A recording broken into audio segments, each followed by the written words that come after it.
You can't leave digital breadcrumbs and expect people to find you. You do have to be bold. Helen Burness is the founder of Saltmarsh Marketing, co-founder of Helen Square, and CMO of She Breaks the Law, helping legal leaders build bold brands, sharpen strategy, and stay visible where it counts. Future-proof yourself at least. Don't be a digital ghost. Live from Legal Geek Conference in London, we talk about how women in law can build personal brands on LinkedIn, how you can create content that resonates, and how you can start posting tomorrow. Individual profiles on LinkedIn have 10 times more reach than the company page. Posting's one part of it. Also about actively making sure you are connecting with people that you want to see their content.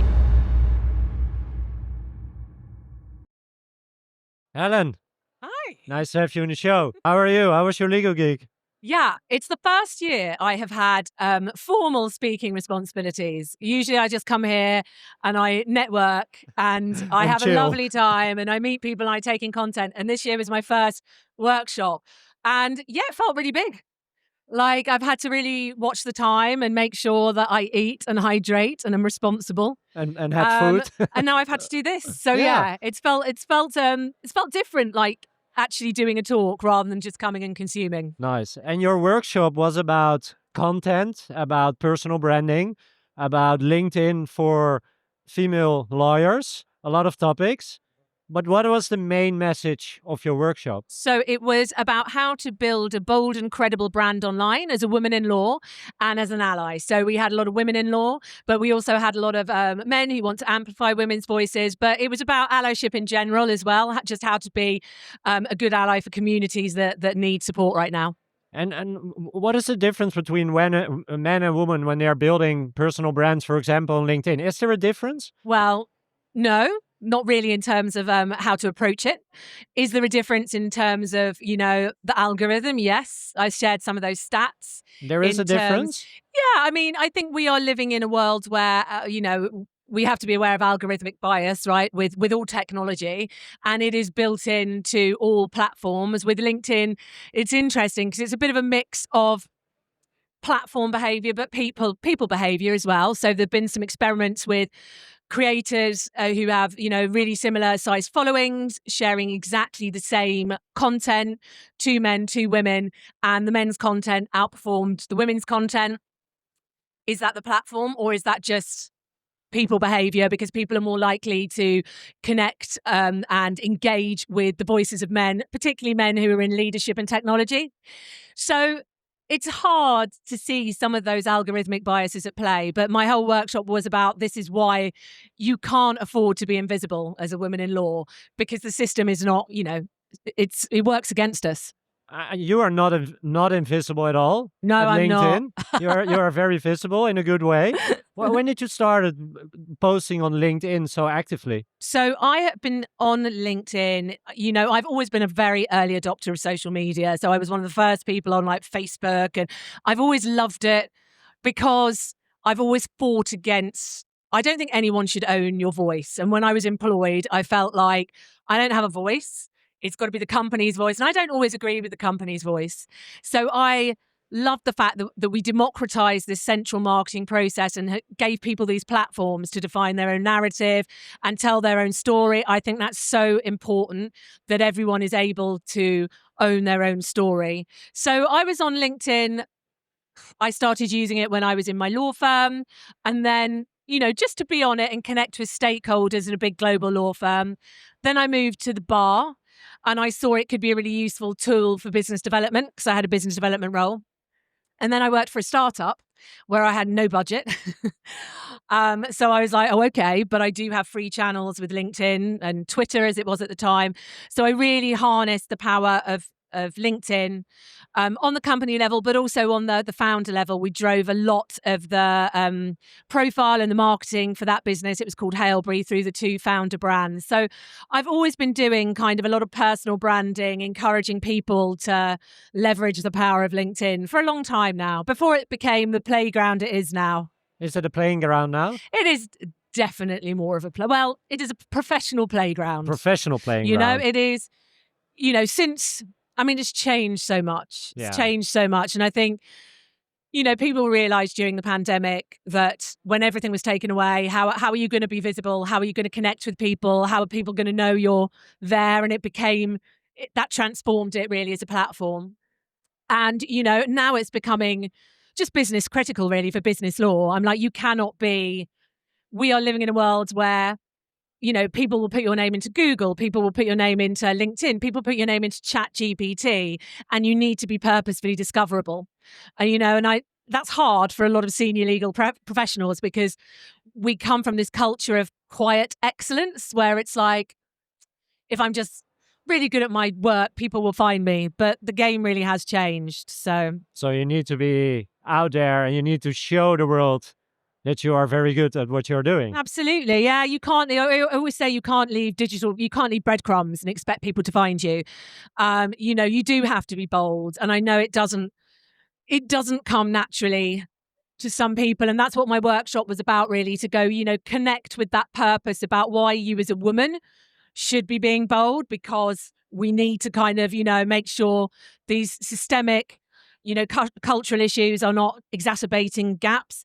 But also just because we are all in the legal profession, I just think anyone right now who works in the legal profession almost has a responsibility to turn up, to lead, you know, with professional leadership, to be rational, to, you know, have nuanced debate, to, you know, counter false news with fact-based and evidence-based kind of thought. You know, that's what the legal profession is good at. We're one of the most trusted professions. So I think everyone on legal should play a part in that. And it's interesting, you just said, I wanted to own my voice.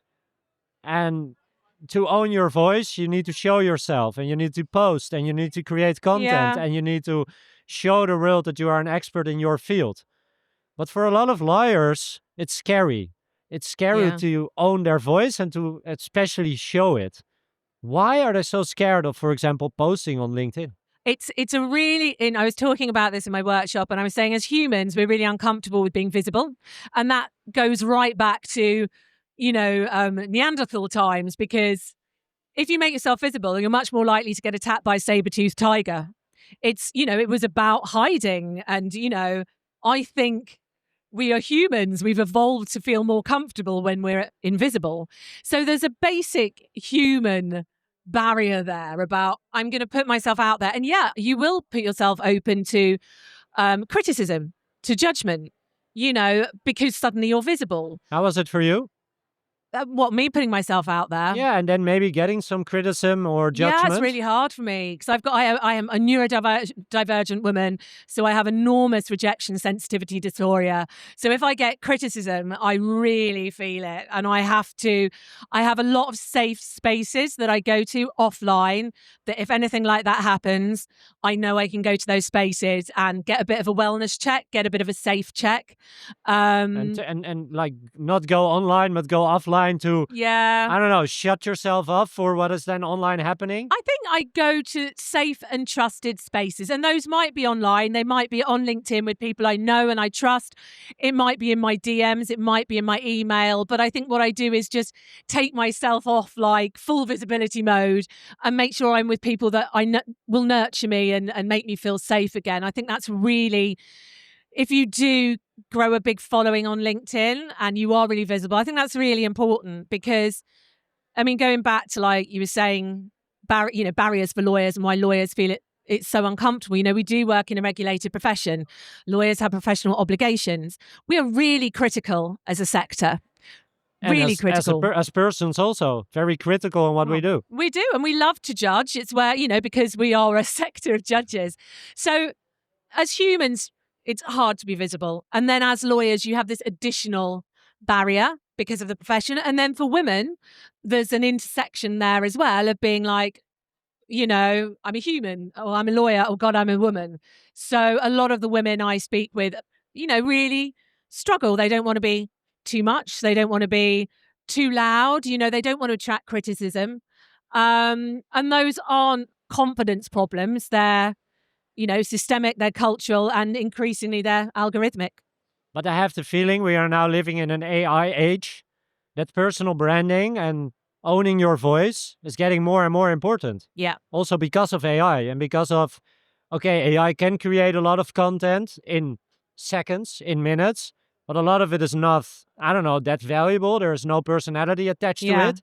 So I have the feeling that if you have a strong following on, for example, LinkedIn, a strong personal following, it's really going to help you as a lawyer in the future, also for your career and for your business. Yeah, yeah. I mean, I always say, like, the most important thing is that you future-proof you, because you don't know what's going to happen. You can work for an amazing, big global law firm. I've seen global law firms.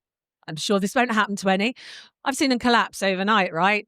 I've seen big tech companies go under. One of the reasons I chose to work in law is because I worked in a tech PR agency when it was the .com boom bust.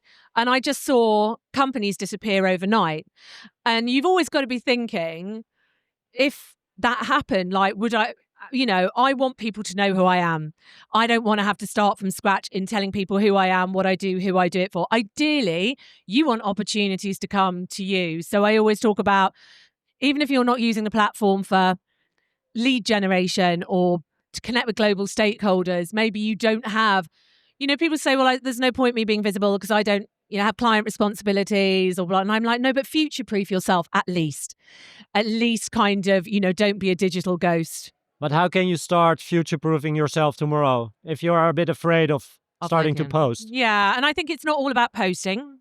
And I think there's a perception because, I think there's a lot of pressure because creators have started to post. And I always say when I do training, I post once a day, but please don't ever, unless you are a LinkedIn trainer like I am, don't make yourself do that. It's a lot. And I do it to be in the platform and understand it. Posting's one part of it.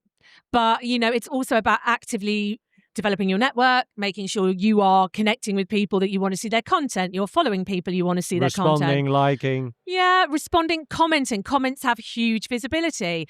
You don't even, if you feel uncomfortable, you don't even have to comment publicly. You can go into the DMs and say, I really enjoyed what you said on that post. There are many, many quieter ways to do LinkedIn. And that's something I always make sure. We can't have everyone being an influencer. It would be really ghastly. Luckily not. We're getting there. But I mean, it would be ghastly. And I think when people have the fatigue, which they do, I'm like, just take yourself off posting, stop and just, be social. It's like coming somewhere like this. You're going to get the people who are on the stage, they're talking, everyone's listening, enthralled. You're going to get some people who are just listening, and you'll get some people who are networking, and some people who are just having very quiet conversations. That's really what LinkedIn is. It's like the world's biggest, that's how I frame it. It's like the world's biggest B2B conference. But let's say you are a female lawyer, you're working inside of a big law firm, and you want to own your voice more, and you want to start posting, for example. Is there also a role for the law firm to make sure that this is allowed? Because I think a lot of law firms, and maybe partners from different generations, they are afraid. They're afraid of, what are you going to tell people online? What are you going to post? Is this damaging for the law firm? Yes, it is really.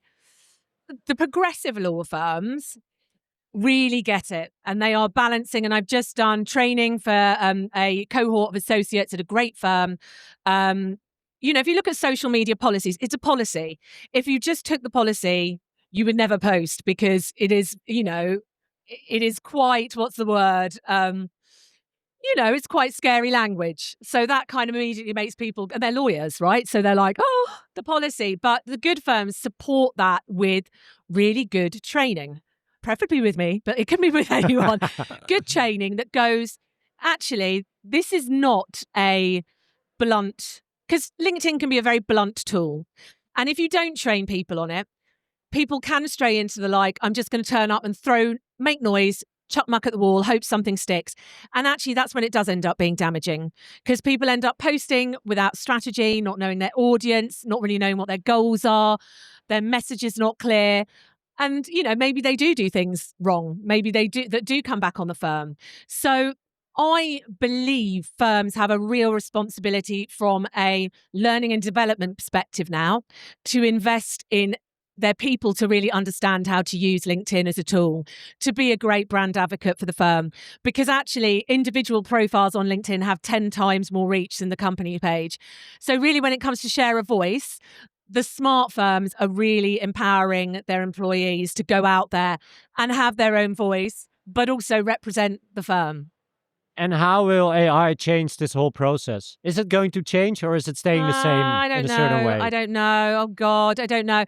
How is AI changing it? I mean, definitely there have been complaints on LinkedIn about, the surge of AI content and how that dilutes kind of a lot of, and I do think LinkedIn have taken real steps to try and identify like that really generic AI written content. It identifies it. They clamp down on a lot of tools and automation tools.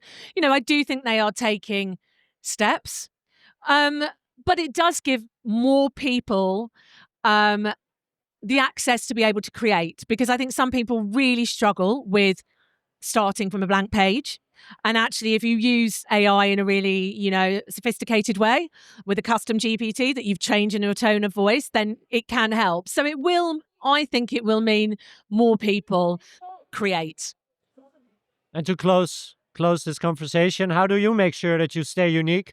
Also, with more people going maybe on LinkedIn, posting content.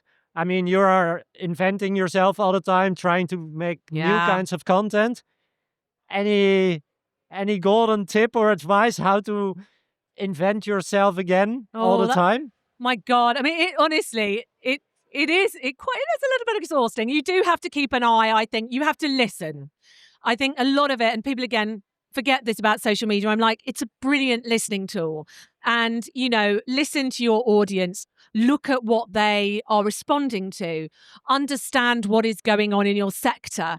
And that is what should, help you keep staying relevant, keep staying fresh.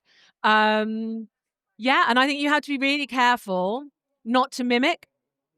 Because sometimes, and I always say this to people, if they are struggling with it and being a bit put off their A game, I'm like, mute some of those voices that you can't help doing it. We can't help comparing. We can't help going, oh my God, they're doing so much better than us. And I'm like, that's putting you off what you need to do. You can just mute them for a bit, just to kind of re-find your you-ness. So, yeah, that's what I'd say. Thank you.